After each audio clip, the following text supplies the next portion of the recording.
Mwale. And I am Danny. Catch us on Spot On. Spot on. First class bangers. Get inspired.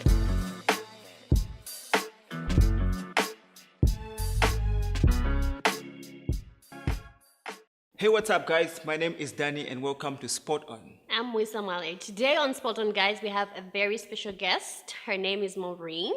She's a financial advisor. Danny and I are so thrilled to have her on the show today. And she'll be sharing with us a few things on finances so we can learn. Yeah, I want to learn one or two things when it comes to budgeting because I get to spend money like I'm reckless. So Maureen is going to teach us one or two things. Yes, she'll talk to us about budgeting, about saving, about investments.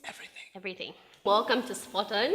Thank you, Mwisa. It's good to be here. Yes, it's good to have you. We're so glad to have you on the show. My team told me that Maureen was going to be on the show. I was excited. I went through her profile and I know what she's about. But I don't know if you guys know what she's about, so I'll give her the chance to let her tell you what she's all about.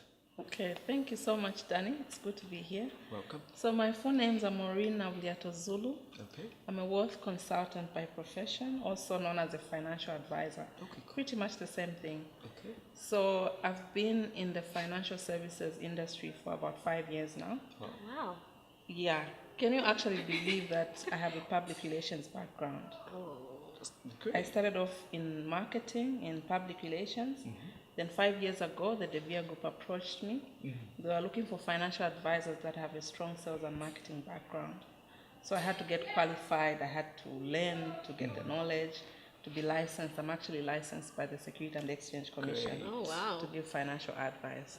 Whew. Yeah. Okay. So It's that's big why- brains we have on this couch Yeah, today. you know, I feel like I need to go to school and learn something. Well, You don't- had me at wealth. Yeah. Wow. What? It just sounds foreign to me. You don't need to really go to school, but anyway, you do need to go to school. Let me not lie. You Okay. need to go to school to learn, but yeah, yeah. Okay, so we want to learn budgeting and saving, everything that we can learn from you. Because the big words that you use, I feel I can learn a whole lot from you. Yeah. I'm a person that, honestly, I need to learn how to budget and save because I want to buy everything. New watch, I want to get it. It's a new Can see you game. have a new watch there. This was given to me. Okay. Yeah. So if it's a new game, I want to get it. There's Yeah. a new song, I want to pay for it and download. I feel I need to be disciplined in that area. How do I achieve that? Okay, that's a very good question, Danny. First of all, before we even talk about budgeting, the most important thing is you need to start saving. Because how do you budget if you don't save? Exactly. So the key thing that you need to start with is saving. And saving needs to start as young as possible at an early age. A lot of people wait to start saving until they have a big job. Yes. You know? That was my plan. But money is never enough because you tell me, a lot of people say, no, I need to get a job first, a better job for me to start saving. But you know that if you get another job, a better paying job, let's assume you're getting 5,000 kwacha, maybe not even 5,000, let's say 1,000 kwacha. 1,000, okay. 1,000 kwacha a month. Then you're waiting to get that job that will give you 2,000 kwacha. And then you get that job. Your expenses will automatically go up. Exactly. And then you start telling yourself, let me look for a job that will pay me 5,000 kwacha. Then I'll start saving Then you see, I'll start saving then, exactly. So you But- keep procrastinating. Exactly. Okay. And I'll tell you one thing. I meet clients from different aspects of life every day. So you find if you get that job that will give you 5,000 kwacha, all of a sudden maybe you used to buy your clothes from Salaula. All of a sudden you're going to go to maybe Mad Jeans. because Of course. I'm the guy now. Yeah, because Guys now are you can great. afford it. Yeah. Yes, And then you can't save anymore because you still don't have surplus. exactly. If you're living in Charleston as an example, you're going to move to, A better place. yeah, PHI maybe, two-bedroom house because you've got more money. Yeah, you can So- afford to. Exactly. The more money you have, the more things that you need to pay. So there's never the right time to start saving. Okay. You need to start saving as early as possible Okay. With any amount. with any amount. That's good. Yes. Yes. Does it go in line with the goals that I have that I need to achieve? Like, let's say maybe I say, okay, I want to build a house at some point. So, am I supposed to have goals for me to start saving? Is that going to help me save and budget if I say, okay, by maybe 5 years from now, I want to get myself a car or I want to start building or something? Of So the course. goals, is it easier if you have goals, or is it the same thing? Like you just say, okay, I'll start saving. It's definitely easier to have goals. You know, a lot of people think, you know, you're making resolutions at the beginning of the year, and then they just put resolutions out there. But it's important for you to set goals. So, like you have rightly put it, if you want to buy a house, how can you buy a house if you have not put a goal to say you want to buy a house? You have to look at how much are you earning in a month, so that you can start saving towards that goal. So if it's a house that you want to buy, you start saving aside a certain amount of money every month. I always tell people that I meet, my clients and any people that I meet, to say, save a portion of your income every month, 20% every month. If you're a Christian, you need to save 10%, take it to church, of course. So whatever amount that you're getting, you need to save 20% of that amount every month. Okay, so Yeah.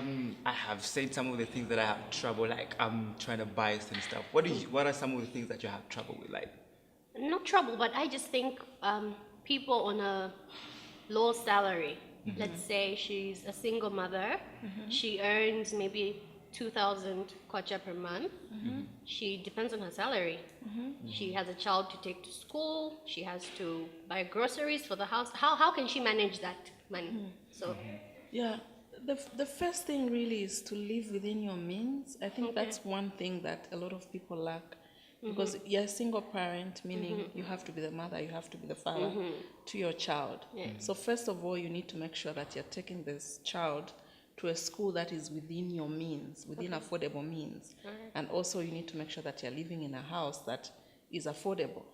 And like I earlier said, you don't have to wait until you have a lot of money. So if your child is going to a school that is affordable, you know, maybe you don't have a car, so meaning you get on buses, right? right. Just so that you can save. Save up something. You know, I always tell people to say, let's say, for instance, you're a single parent. Maybe the other parent is not being responsible.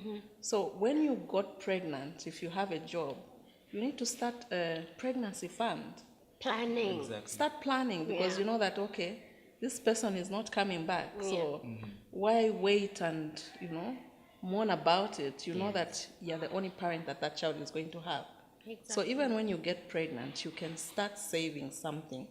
Imagine if you saved even 100 kwacha a month, and pregnancy takes 9 months.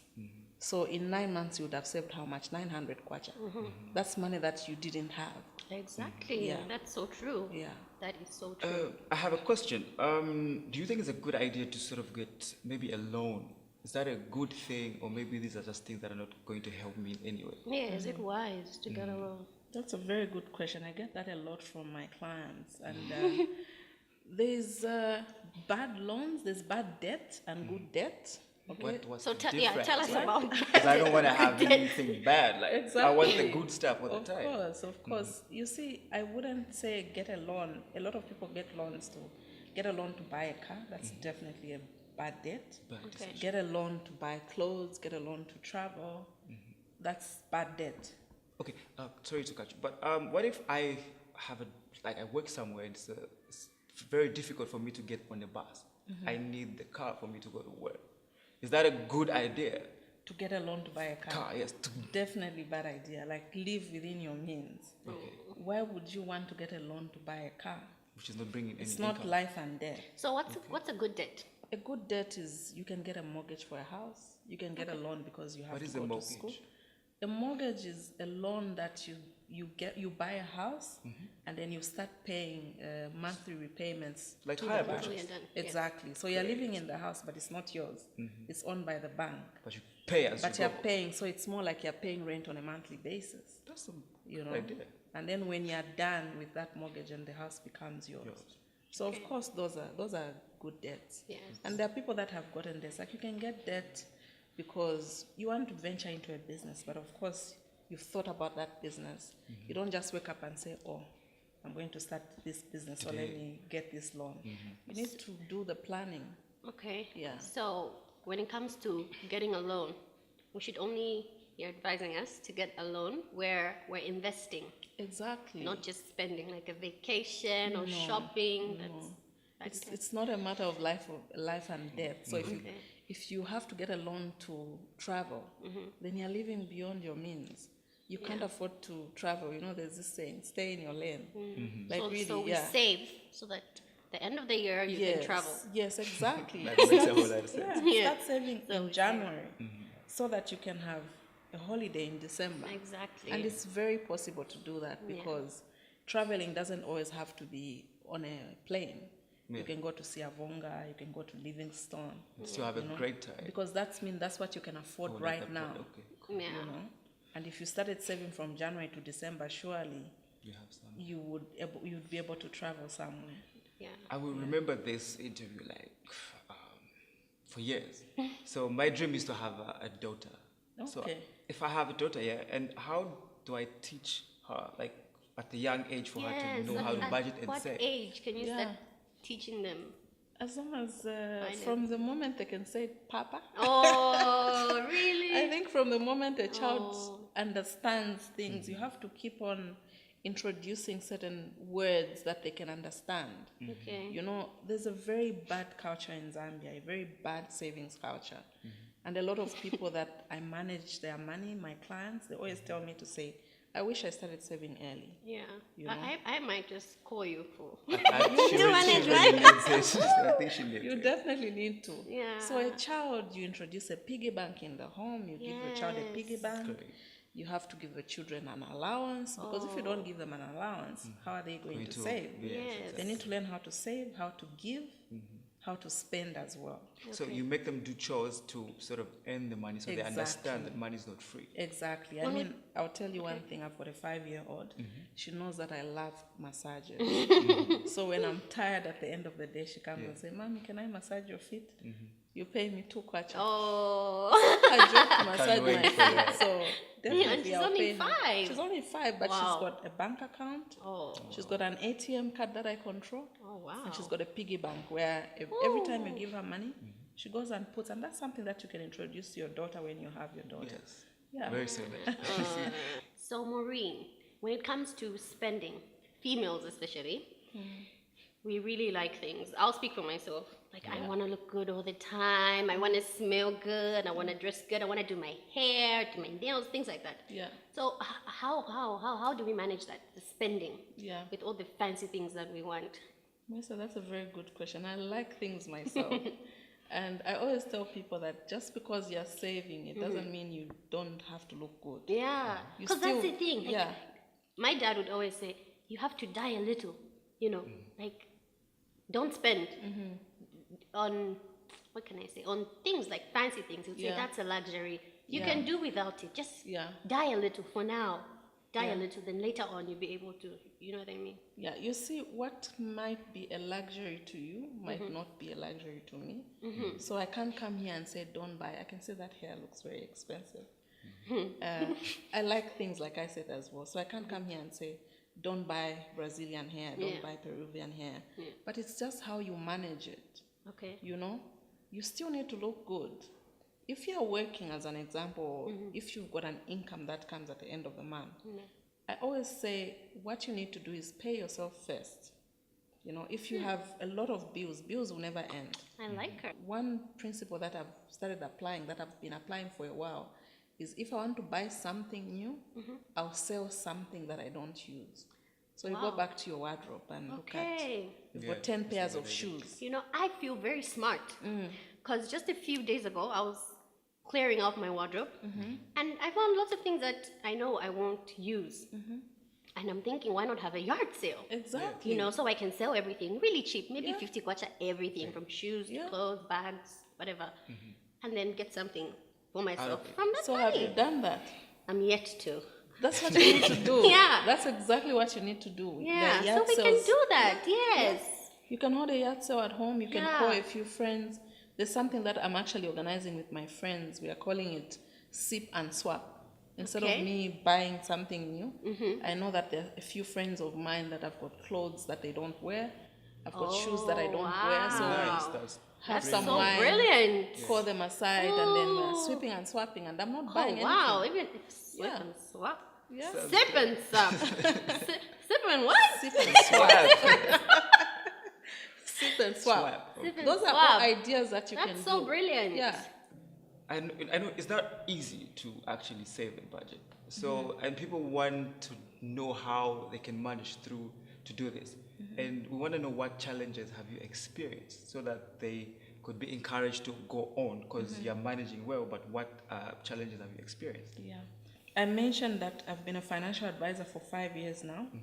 And in the 5 years, I've made massive improvements. But I wasn't always here. There was a time when I was in a lot of debt. You know what kills us in Zambia is 3 months to pay. Yeah. I could walk here slaying, looking all dolled up with my hair, and everything from head to toe is on 3 months to pay. Oh. I was once there myself as well. Because you find that these people, they come to your office and 3 months looks like it's far. Like it's hard, yeah. yes. You know, like you can it's get not away good. with it. Of I course. still have time. You get hair, you get clothes, you get shoes, 3 months to pay, and then you end up every month you're just paying people, for that. and there's nothing left over. So for me, this job was actually just a blessing in disguise because what I've achieved now, I look back and think, had I started saving earlier, I would have built an empire by now. Yeah, so it's not easy to save. You know, even for my clients as well that I manage their money, you find that they do have challenges, but once you tell yourself that I'm going to do this, it's just discipline. You need to have discipline. And if you tell yourself, like I told you earlier, save 20% of your income every month. So what you need to do is you need to make sure that you forget that 20%. It's not your money. Again, it's 20% might be too much for you. Maybe you decide 10%. Okay, bring it So down. 10% you tell yourself, it's not my money. Don't even budget on it. It's just like tithe. Do you go to church? Yeah, I do. You I tithe? tithe every month. Yeah. So I'm sure when that money comes, you take that 10% away, isn't it? It's not your money, it's for God. It's the same way if you're saving 10% or even 5%. It's not your money, so don't plan on it. Okay. One more thing. When you say you manage people's money, when I think about it, I'm not comfortable with somebody managing my money because are they going to restrict me from buying? What is that? It's not necessarily restricting you to buy stuff, but you see, everybody needs a financial advisor. It's like the way everybody needs a doctor. Yeah. You know, and that's one thing that a lot of people in Zambia don't think. They think having a financial advisor is not important. But when you look at our friends in the Western world, the Bill Gates of this world, they all have Celebrities, financial they advisors. They do. But they're rich, they're filthy rich, but they still need someone to manage their money. If you get sick today, you will go to a doctor, and the doctor will tell you what's wrong. That's health fitness, right? Financial fitness is also important. You need an expert to be able to tell you how to manage your money, how to save, how to invest. It's not just about saving. Because if you're just saving your money in an account, it's not growing. Exactly. Yeah? Double it. Okay. You need to make sure that that money is growing. So my job is to help my clients to diversify their asset portfolio, where, you know, you've got money in the bank, you've got property. Eventually, everybody needs to have a house. You need to have a plot so that you're not paying rent. And then also you need to make sure that you're buying shares, a bit of shares here and there, so that, you know, you can have a comfortable future. Yeah. I think I've learned something because I always thought when I have somebody managing my money, when I buy something, they'll say, "Oh, don't do it now." But it's great that they actually advise me and maybe tell me about certain things that are new in the market and maybe what to invest in. I think it's a very good thing. Get inspired. Get inspired.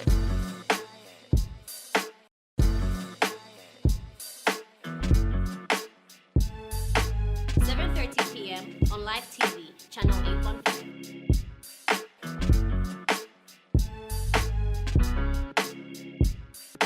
Hi, I'm Wisa Male. And I am Danny. Catch us on Spot On. Spot on. First class bangers. Get inspired.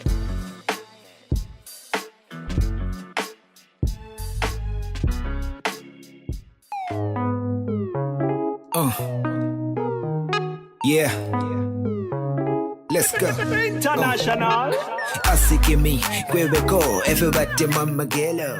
Hi guys, welcome to Fashion Yamadiva, the very first ever Zambian fashion app. On this app, you find absolutely everything fashion, from hair to nails, bags, shoes, clothes, everything. So download this app. You can get it on your Play Store or your App Store. So download it. On today's basic beauty tips, I'll be sharing with you some answers to some questions I received in my inbox about beauty. So here's what it says. I would like to know on what products can be best for pimples and black spots and maintenance for skin tone. So when it comes to pimples, black spots or blackheads, and maintenance of skin tone, it all goes with your skin type. You really have to know, do you have normal skin? Do you have oily skin? Do you have dry skin? Mostly, it's the people that have oily skin that are prone to pimples. It's rare that someone with dry skin would have pimples. So my advice to you is make sure your face is always washed, clean, dry. Also, your products, whatever face cream you use or lotion or whatever, make sure it's for your skin type. You know, on your products, you always see it's gonna tell you if it's for normal skin, oily skin, dry skin. It's gonna be right there. So just make sure that the products you're gonna purchase are for your skin type. For pimples, wash regularly. Really, it's just bacteria. So just wash unless you need medical help, if it's acne or something else. But usually it's just bacteria. So just wash all the time, as often as possible. And try not to touch your face. You know, our hands usually carry a lot of dirt. So try not to always touch your face. I don't even like to touch my face. Even the people at home, like my nieces, they all know, don't touch my face. I don't know what you've been touching. So it's sensitive. So wash your face. Know what products to use. Because if you're using maybe products for dry skin, it means it has more oils. Because if you have dry skin, your products are supposed to bring out oils. So they're really like moisturizing for your skin. And the same is opposite for people with oily skin. Their products are meant to dry the face, you know, to suck in all the oils. So if you have oily skin and then you're applying products which will moisturize, it's gonna be a hot mess. So really know your skin type, know what products to use for your skin type. It's gonna be there on whatever it is. If it's a face scrub, it's gonna tell you. If it's a moisturizer, it's gonna tell you. Whatever it is, it's gonna be right there. People differ. What may work for me may not work for you, so I can't say use this product. Really just try organic, try herbal. I like shea butter. I like black soap. That's what I use for myself. I really, really like the African black soap. That's what I like to use because it's so rich in shea butter and it works for lots of things, for blackheads, for pimples, because it really just dries out, cleanses well, and it's really good. So try out whatever is going to work for you, really. But just take that and drink lots of water. Lots of lots of water. That's going to be really, really good for you. Thanks, guys. It's been Misa with your basic beauty tips. Hey everyone, my name is Dwayne Thompson from US. I'm putting out this new book called Think Outside the Bottle. So the book is about how to become an entrepreneur, basically geared around products and how to manufacture products and put it into the marketplace. It took me about 15 years to write the book. We put it out early in 2017, February. So I'm hoping that you get a copy. Check us out online, subrosafoods.com. And Think Outside the Bottle. It's pretty much a book that's written in such a way that it allows you to use it like a playbook. Each chapter takes you through a different concept on starting your own business, how to do it, what to do, who to talk to. It was basically formulated in the U.S., but the concepts will work pretty much anywhere in the world. So I know that it probably will work for you, and I think that you would enjoy just basically reading about the book and reading how I was able to incorporate entrepreneurial activities and into basically how I did it with my company, Sabrosa Foods. All the concepts of the book, I'm constantly using all the time, over and over and over again. As a matter of fact, when I get away from the base roots concepts of how to do business, is usually when I fail. So these have been basic things that anyone has to do in order to start businesses. I talked about earlier how basically just solving a simple problem. So it's basically I use what they call the KISS method, the keep it simple method. So it kind of helps. It helps tackle problems the same way every time. My company mentors anywhere between 30 to 50 people per year. We have testimonies of all our new students who come through for the past 6 months using these concepts. As a matter of fact, I'm not even sure if your viewers are familiar with Shark Tank, but we have a group of young ladies who use these concepts in this book who went on Shark Tank and got several deals. We have several people now in the States that's highly successful and who are putting comments about the book all the time. We have a Facebook page that people go on all the time and give their testimonies about how they've enjoyed reading the book. And the concepts are sound. They really work. I hope you learn one or two things. I've actually acquired a whole lot of knowledge, and I hope you also learn one or two Yes, things. I've personally learned so A much. whole lot. She mentioned Yes. power in the purse or something. Power in a purse for the ladies. So I and- think the change should come up with something power in a wallet or something. Like let's create things that Yeah. will save us money. Yeah, something to empower each other from small Exactly. things. You can make money. She talked about the sip and swap. and Also, that was so investing. creative. Yeah, I like that one. So creative. And also yard sales, so you Yeah. can also still get money Money from out of selling things things you that will we're never using. use again. Yeah. Yes. And also reusing things like hair. For ladies, we can still reuse. You don't have to buy all over again. Yeah. So I hope you guys enjoyed yourselves and also learn one or two things. Spot on. Spot on. So you can always, for the children, parents, you can start teaching your children on At a saving. very young age. Yeah, it doesn't matter how old you are. And Piggy even bank. exactly piggy banks. Also the amount. It doesn't really matter how much you earn. You can always still save and invest. Key. Invest, Don't yeah. just save and store your money, but Double save that and money. invest. So brilliant. She's so smart. Yeah, I felt a little bit, but now I'm intelligent now. Yeah, I learned so much. Thanks, guys, for watching us on Spot On. See you next time. See you next time. Get inspired. Get inspired.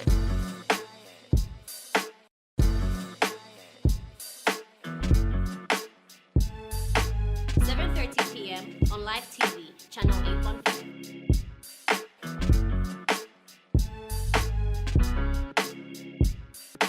Hi, I'm Wisa Male. And I am Danny. Catch us on Spot On.